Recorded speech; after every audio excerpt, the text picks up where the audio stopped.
Now to pasture, I think it's safe to say, time to open fire.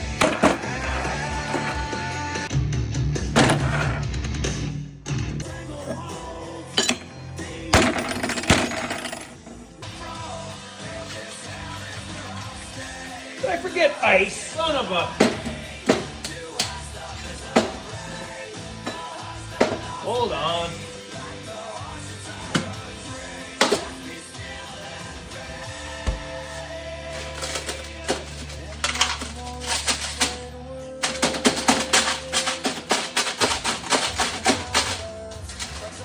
I thought it sounded kind of quiet. I might start shaking it. I gotta fill that glass right full.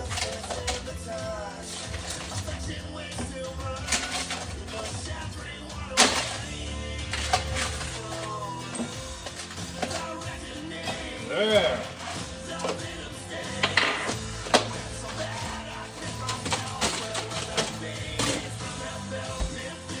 Try this again. Now I gotta pour it into this.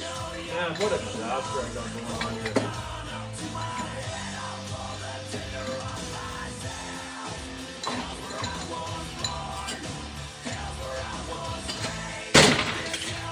Okay, try this again.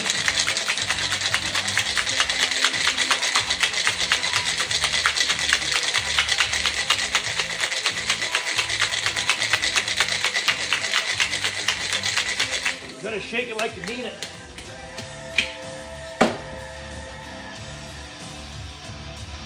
I'm just gonna drink right out of the mixing glass. Since I'm the only one here.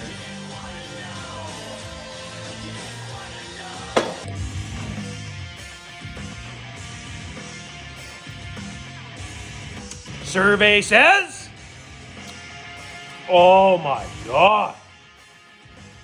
The trick is to shake the piss out of it. And you should get like froth on the top. That's all froth.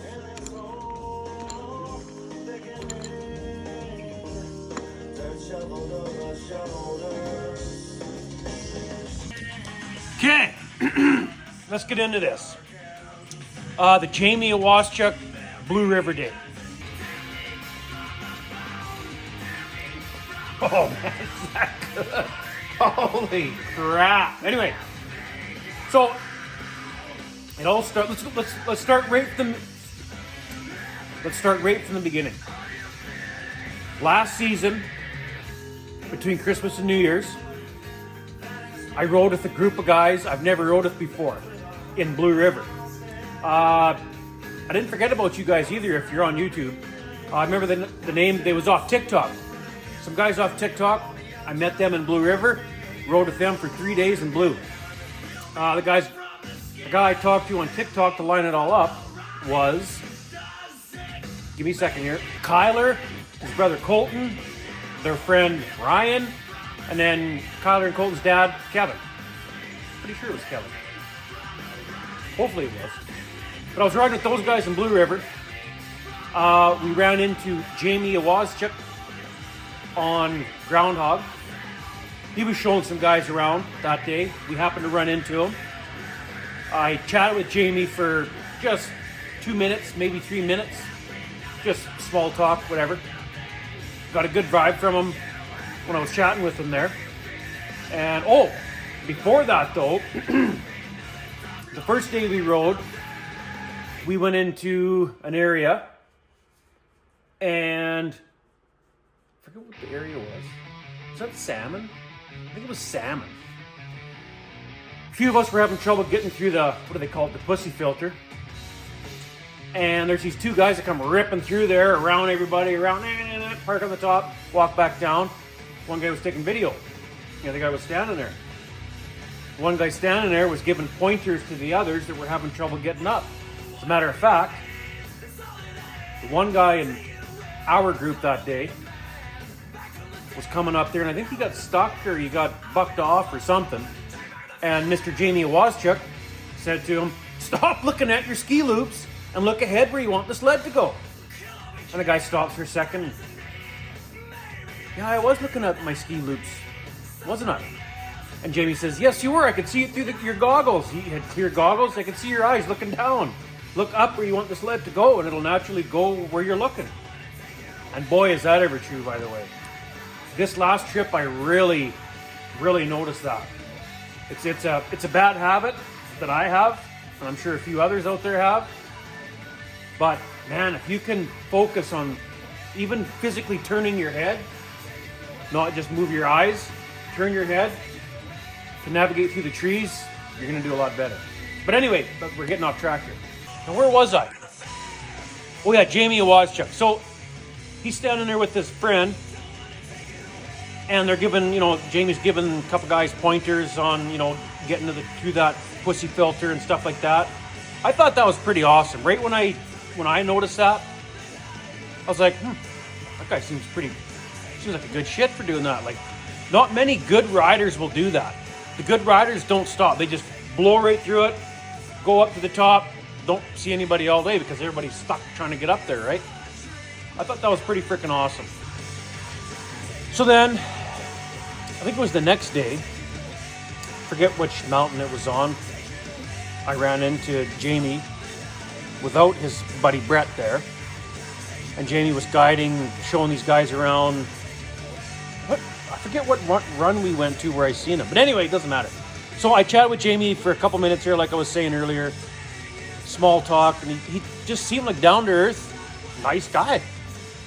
So after that trip, I was like, I want that guy to show me around Blue someday. After that trip, never really thought much of it for the rest of the season last year. Middle of the summer, this past summer here. Middle of summer? No, it was probably, when was the sled show? It was just before the sled show, I think. Edmonton sled show.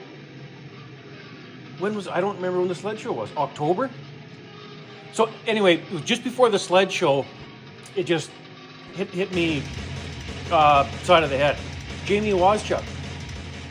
Phone it. Try to get a hold of him and line something up for this coming season. I never had anything planned for between Christmas and New Year's at the time, and I was like, hey, that'd be a good time to hit up Blue River between Christmas and New Year's again, and maybe do a couple days in McBride again. And that's exactly what I did this past trip here. But so yeah, fast forward a bit, I got a hold of Jamie Iwaschuk, lined it up. A couple other friends met me in Blue River. So Boxing Day night, Jamie Iwaschuk was asking us, what kind of riding do you guys want to do tomorrow? And I asked the two friends that, what they thought. And it was kind of funny. One guy says, out of gas by 2 p.m, the steepest, gnarliest turbo shit you ever rode. And I was like, I ain't telling Jamie Iwaschuk that, because I got a feeling if we tell him that, we might not come home on our own. Jamie will end up riding our sleds out for us or something silly, and I'm not going to say that. So in the end, I just told Jamie, I don't know, some kind of an adventure anyway. So the next morning rolls around, the morning of the 27th now. Jamie met us in the parking lot of the hotel we're staying at. And then we head her up to the area we're going to go ride. I don't know what, I think it was, all I know was north of town or something. And we unload the sleds and head her up the mountain.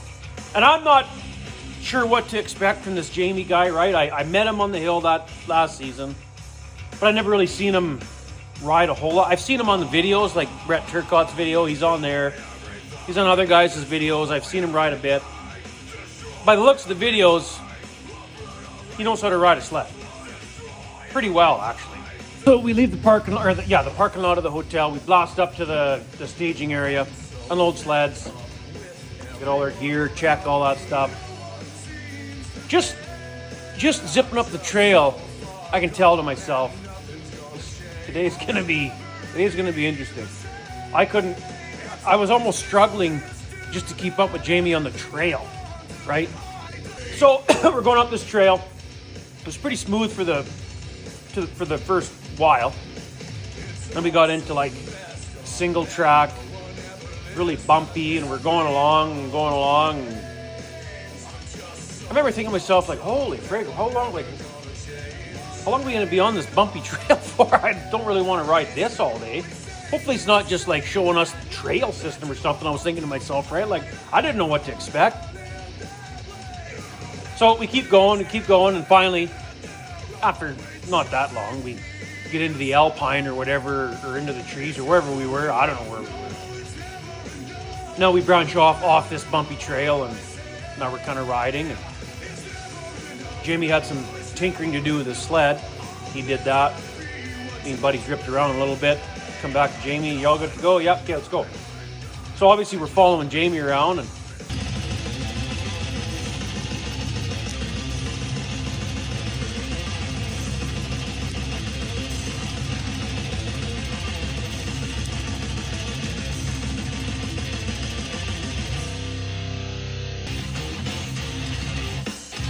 oh, I like the intro to that song. Beautiful and Strange by Mudvayne. Oh, that gets me fired up. Dang! I can't remember what I was talking about. Do you remember what I was... Jamie Iwaschuk, riding Blue River in the area. Well, anyway, I'll just start from here. So, oh yeah, we're going through those bumpies. We're going through the bumpy trail. We get off the trail. Snow is good. Snow is really good. Now, we're riding through the trees a little bit here and there. And what I found weird, though, about this whole thing, Jamie never did ask me or my two friends what kind of riders we are, like on a scale from 1 to 10, 1 being shittiest, 10 being good, the best. Where do you classify yourself? He never asked us that. So I don't know. I was like, okay, well, yep. We're riding around, and I'm just doing my own thing, right? Like, I consider myself below average rider, and we're ripping around. One of the guys gets stuck in the group, so, you know, you give him a hand, get out. Keep going a little further forward. We get into a spot where there's no old tracks, no fresh, like nothing, just virgin snow, pretty deep snow. And we're just doing our thing, right? Ripping around, up and down, and this and that. And I'm like, man, this is freaking awesome. Yeah, I guess we're not trail riding today after all. Yes. I was pretty pumped, right? So we're riding around, and I don't know how long we were riding in those trees for. A little bit. I got stuck once or twice there, I think. I can't remember when I think I did. My two other buddies, they got stuck once or twice. So we're ripping around, and came to a point where Jamie just blows up this, not a chute, but like through the trees, fairly steep, what I call fairly steep. And I thought all I could see, because the trees got a little bit thicker where you couldn't quite see anymore, so he went up, then I lost him. And then I forget who was right behind Jamie. Kelsey, I think. Yeah, Kelsey was. And then Chris, and then I was bringing up the rear. So I'm coming up, and I see Chris stuck, and I was like, oh, crap. And I see the two tracks above Chris, and they disappear. And I'm like, okay, well, Chris is stuck. I don't know, like, is this the only route? I'll just give Chris a hand. So I reared it up and tried to do a re-entry type thing, landed straight sideways, sled straight sideways, facing downhill, though. So I wasn't stuck. I just had to lift it back up and keep going. But by the time I lifted it back up and did that, Chris was out, and then we dicked around a little more and tried taking another run at her, and I took a higher line this time. Didn't make it, turned back around, tried again from a different angle, got up, and all of a sudden I realized, oh, the track's got to get over that little knob, turned around and went back down. I was like, oh, okay, well, where the hell did they go? And all of a sudden I could hear somebody down below, Clay, we're down there. Oh, so I zipped down there, and we had a quick little safety meeting. Yeah, it was kind of funny.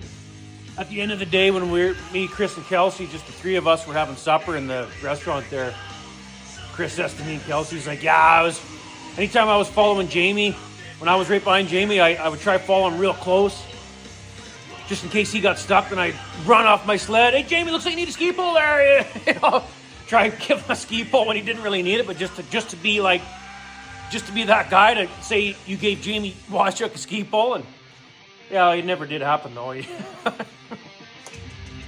Anytime we tried to do, I tried to do the same thing actually. So did Kelsey. He said, anytime we tried to do that, we just got stuck ourselves. Anyway, so riding through these trees a bit more, and we're going along, and it's just, oh man, it's good snow. Like holy frick! Then all of a sudden we get to a spot there. Jamie stopped, shut the sled off. We pull up behind him, shut our sleds off, and I'm kind of looking ahead of Jamie, and I'm thinking to myself, looks like it goes down, looks like it goes down right there pretty good. I don't know. So Jamie stops, everybody's sleds are shut off now, and Jamie looks back and he's like, okay, so this is where it gets steep. We're like, okay. He says, yeah, just, you don't have to give it gas, like there's little, pillows and stuff. You don't have to give it gas when you're coming off them, just go nice and easy and keep in control, and if you start to go down, bulldog that sled over and just keep that right sideways down the hill and it'll stop you. Okay. So no sooner Jamie says you don't have to give it gas off these little bumps. Chris is following Jamie. Chris goes next. Jumps off his not a big cliff or nothing, it wasn't big at all. A few feet. But bam, lands and skids down a ways and bulldogs her and stops. Now it's my turn to come down. And right where Jamie and Chris were stopped, just before they went down, it was really steep, pretty well straight down for, a few feet. And then it kind of mellowed out just a bit. So I'm, inching the brake, coming forward. I was like, holy frick. Yeah, they washed all the snow off this spot. I look and it's like a little tiny cliff to the right of me. Well, I'm like, well, I ain't going to go there because that's where Chris jumped off of. Right where Jamie went looks the best, so I kind of went this way. And I aimed right towards a pillow because I thought when the front hits that pillow, it'll slow me right down and I can get back into control. And so I did that. Hit that pillow. The front end of the sled hit that pillow so hard, or I don't know what I did, but I wham, went right scorpion over the bars and hit the throttle a bit, went over the bars, landed, holy frick, holding on the ski loop of the sled because it's fairly steep there, and gather myself together and tried to get back on the sled and ride it out, but the sled was stuck I don't know how to explain it on the camera, but facing downhill, a little bit crooked sort of thing. So if you go to, it was just uncomfortable to get on it and ride it out. So here we go again. Shout out to Jamie Iwaschuk, gives me a little pointer. It says, put it in reverse, hit the gas, and when the sled's sitting like this, it'll straighten itself out. So I did that. Holy shit. I've never done that trick before. I've never rode something downhill that steep for that long. Hit the gas, and it actually went downhill when I was going in reverse, if you believe that or not. So it straightened out and it kind of just in reverse right down to a little bit of a platform type thing where I could get on neutral position again and go forward and idle down to where Chris was parked. And Chris is pointing this, go this way, go this way. Don't go that side of me, go this way. So I pull on the right side of Chris and then I stop. And the visibility is not the best right now. And I pull up beside Chris and I'll shut my sled off. The demo sled there from 54 North.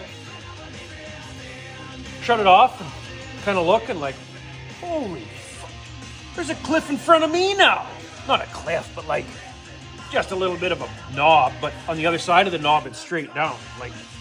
You can't just roll over it and ride it out. You gotta hit the gas and kind of jump off it sort of thing.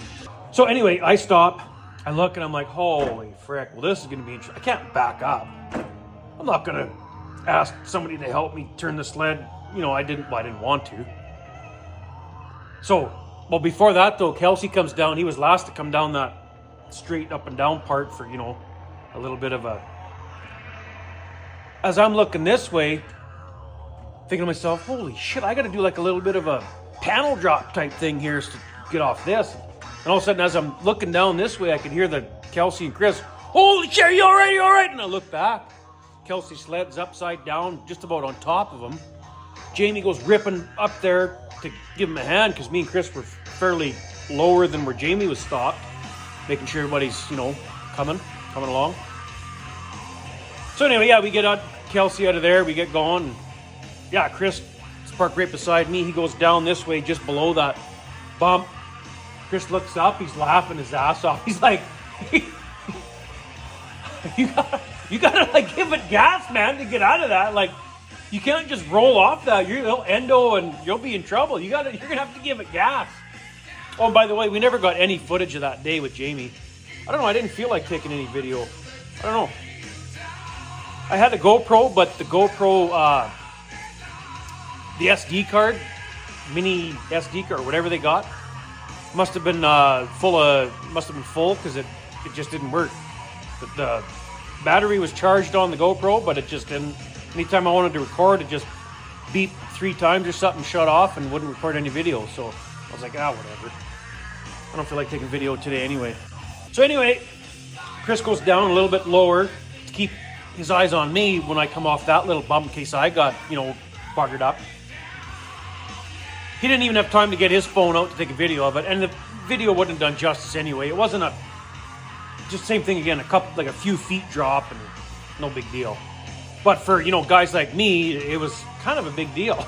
But I landed it, come down. After I landed, I pointed the way I wanted to go, and then it was fairly steep again, and I'm skidding, trying to stop it, and I stop it. Now I'm right in front of some trees. I probably could have went right through the trees, but the branches would have ripped, you know, So I kind of bitched out there, and Chris gave me a hand. We kind of skidded the sled, moved the sled sideways a bit so I could side hill downward sort of thing. And yeah, after that, right after that, it got interesting again. Almost time for another. So, now we get me sideways and I side hill down, and then we kind of regroup a little bit below there. We regroup. Chris and Kelsey are following, chasing each other around downwards a little more. I'm right behind Jamie now. Jamie's kind of side hilling, like downhill sort of thing. Zips through these trees. Then it opens up, turn left and goes straight down the gut pretty well of this creek. He gets on the radio. Yeah, guys, just come towards me where I went. It opens up and you can go straight down for a little ways, and it opens up pretty good. You'll be all right. Sounds good. So I'm following Jamie's track, like side hilling, like you got to get her on edge, going down, go in between these little, like a couple trees that are a little bit thicker. Out of the blue, it turns to ice. Turns to ice as I'm on edge, and I kind of lose my footing and fall off, and I come out of the trees, and I'm trying to get back on the sled, and I can't quite do it, and I get bucked off, and I let her go. Well, there goes the demo, because it's steep. Like I said, it's probably the steepest stuff I've ever rode for that long of a downhill. Jamie's Funhouse 4,000 foot descent. I don't know, I think it was 4,000 feet down, but it felt like 4,000 feet down, but I wonder how long or how far it was down. Anyway, so I get bucked off.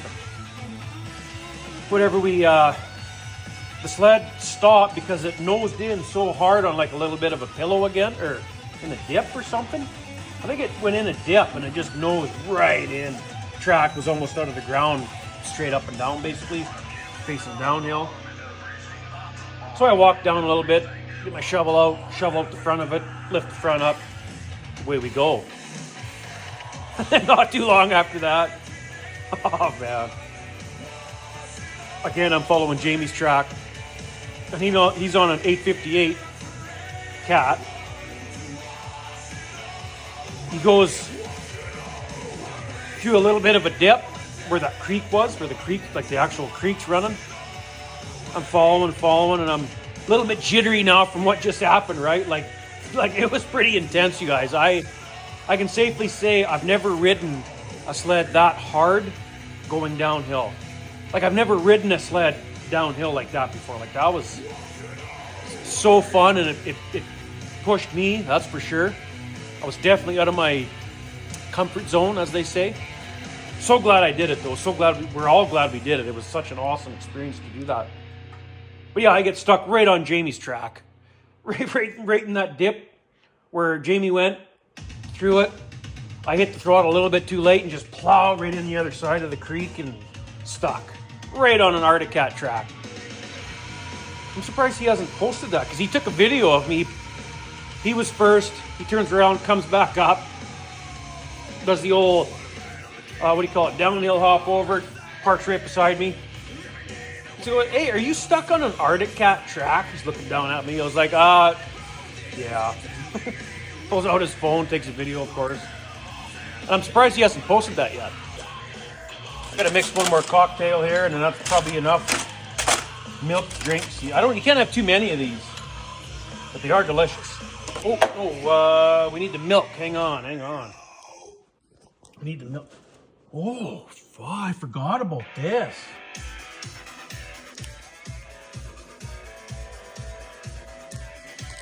Should have took that to Blue River and Jamie would have seen something really special. Just kidding. But put some milk in here, shake her up. We'll have one more. We got ice in there this time. Brown sugar, cinnamon, whiskey, milk. Let's mix her up. The trick is to shake them. Hard as you can shake it.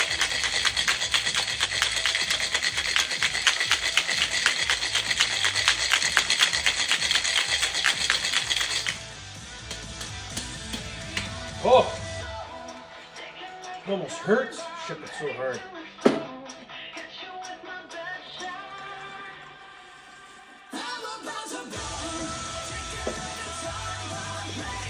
Beauty. So where were we now? I forgot where I was with the story again.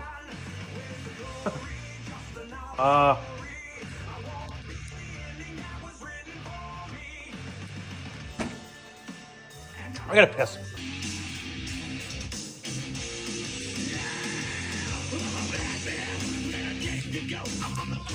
I have no idea where I left off the story there. We'll just pick it up where I think I left off. When I got bucked off, the sled nosed in, we got it out. We still had a little bit to go down yet.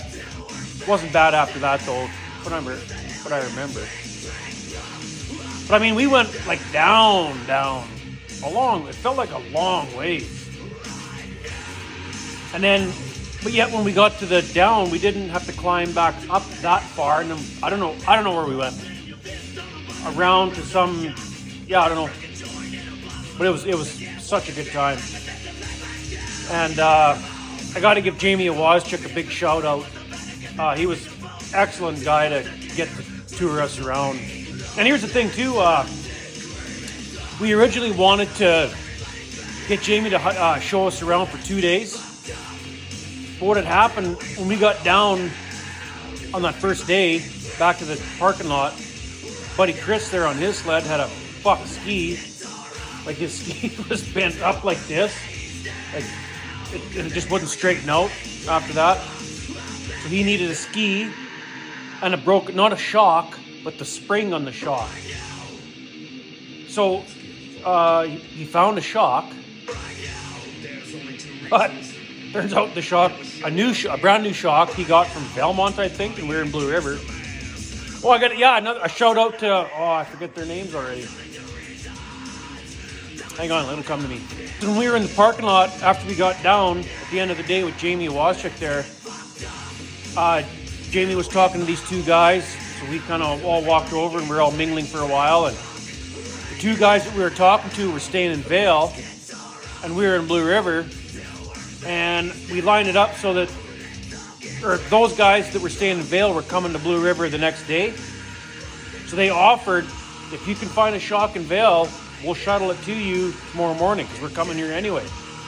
So Chris lined it up. He got a new shock from Valemont. Ty, I think his name was, and Brody. I think that's what their names were. Big shout out to those guys too, because the next morning, they got the shock here. They delivered it right to the friggin' hotel for us. Trouble is, it didn't come with the spring. And that's what we needed the most. That's what was broke, was the spring. So Jamie gets on the horn, which he didn't have to do, right?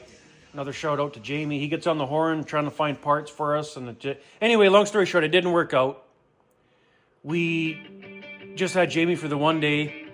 We wanted him for the two, but Chris said, no, this is a sign. I'm just going to go back home and call her good. So that's what Chris did. But me and Kelsey went for a rip. Just the two of us up the one mountain there and still had fun. So hopefully in the future, we will get back together and hire Jamie, show us around again. Around Blue River is what I'm hoping. What I really enjoyed about getting Jamie Iwaschuk to show us around there is he was not cocky, not arrogant. I mean, if he was, I wouldn't have wanted to hire him, right? I can't stand guys that are cocky and arrogant like that. Just because they're good riders, they gotta just show it off or so. I don't know what it is, but anyway, I really enjoyed that trip. But man, did Jimmy have some good stories though. Like I was asking him, have you ever had a group of guys, just bragged about how good of riders they are and how, nobody can keep up with me in the trees, and then you take them out, show them around a bit, and they can't ride worth shit? Of course he's like, oh yeah. Man, he had some good stories. I won't go into detail about the stories because I can't really remember details, but there's always that guy out there that'll brag and brag and brag, and then when it comes down to it, he can't ride worth shit. And there's also some guys out there that will brag and they can walk the walk, but anyway. Huge shout out to Jamie Iwaschuk. Awesome freaking rip, man. I really hope it'll work out in the future because Chris, I think he got his sled fixed now. He sent me a text there, but... Oh, and then the next day, though, of that Blue River trip, just me and Kelsey went out for a rip, just the two of us. We're ripping around and tapping it pretty cool that day, just since it was two of us. I don't push real hard when there's only two guys, just because you get mouse trapped right in a creek or something, and I don't know, you think different when you're mid-40s. But me and Kelsey go for a rip that next day, because, Chris went home, it just didn't work out. And then there was supposed to be another couple friends from McBride going to join us that second day, but buddy Steve's sled blew up, piled up, he couldn't make it. So those guys couldn't make it. Then Chris's sled couldn't get parts for. So it was things fell apart at the end of that first day there. So hopefully in the future we'll line it up again and it'll work out where we all meet up and go for a good rip in Blue River. But back to the second day with just the two of us, me and Kelsey there, we're ripping around pretty good. What I thought, good snow we found, going up and down some creeks and stuff, and not steep, nothing real steep though that day. We're towards the end of the day. We're not far from the trailhead. Out of the blue, Kelsey, whoa, what the hell? Something felt weird there. Ooh. Stops, pulls the side panel off. Oh, blew a belt. Okay, that's no big deal. Puts the new belt on. Drives it ahead 10 feet with the new belt on. Whoa, something still feels weird. Thinking his primary clutch bolt's coming off, or I don't know, because he's running a Polaris boost. Long story short there, it didn't pile up on the hill. We get back to the main trail. He drives it to the truck, loads it on the truck, no big deal. Finds out later that it was the secondary rollers that were piled up or something like that. So everybody's sleds were just falling apart. But one thing about that demo that I was running, it ran flawless. Like absolutely flawless. It never sputtered or nothing. It ran flawless. Another really good thing about Jamie Iwaschuk was if somebody got stuck, he wasn't scared to give you a ski tug or help or whatever. And we weren't expecting that. We weren't expecting for Jamie to help us anytime we got stuck. But he did. And I mean, I don't know, that says a lot. Like that's, the guys I ride with, the guys I normally ride with, that's how we are. When somebody gets stuck, you flock to them, get them unstuck, keep moving. You move as a team, basically, right? None of this one man for himself and whoever can make it to the top first. No, we don't really do that. We still have just as much fun, I believe, and when somebody gets stuck, you go give them a hand and you move as a team sort of thing. And Jamie was me, it felt like that. He didn't help us every single time, but we didn't need help every single time either, right? Like sometimes we just got, like I, tried to do the re-entry thing, land and sled on the side. I just had to put it back on the skis and drive it down, right? I don't need help with that. But I'm just saying, there was quite a few times Jamie did give a guy a hand, and that was pretty awesome to see. This is a good tune. Randa, Still in the Dark. But that pretty much wraps up my story of Blue River. Yeah, me and Kelsey went for a rip the second day there. It just didn't work out where we could get Jamie to tour us around. Hopefully, this season yet, hopefully we'll get him again. Not sure when though. It might not be till February. I don't know. I shouldn't even say because it might not work out. But anyway, this cocktail's almost done. Again, I got to give Jamie Iwaschuk from Blue River huge shout out. What an awesome day that was. He was helping try to find parts and ski poles and giving you pointers on, how to ride your sled in certain scenarios, and just an all-around good person to me. I don't know, an all-around good guy. And I got to give 54 North Powersports out of Bonnyville, Alberta, a big shout out as well. They lined me up with that demo sled because my sled is in the shop with a seized motor.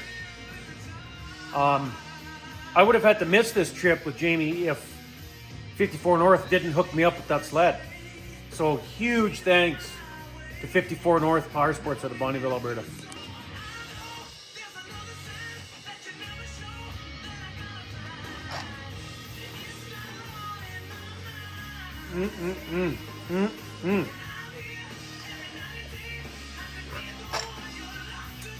Anyways, we'll see you guys later.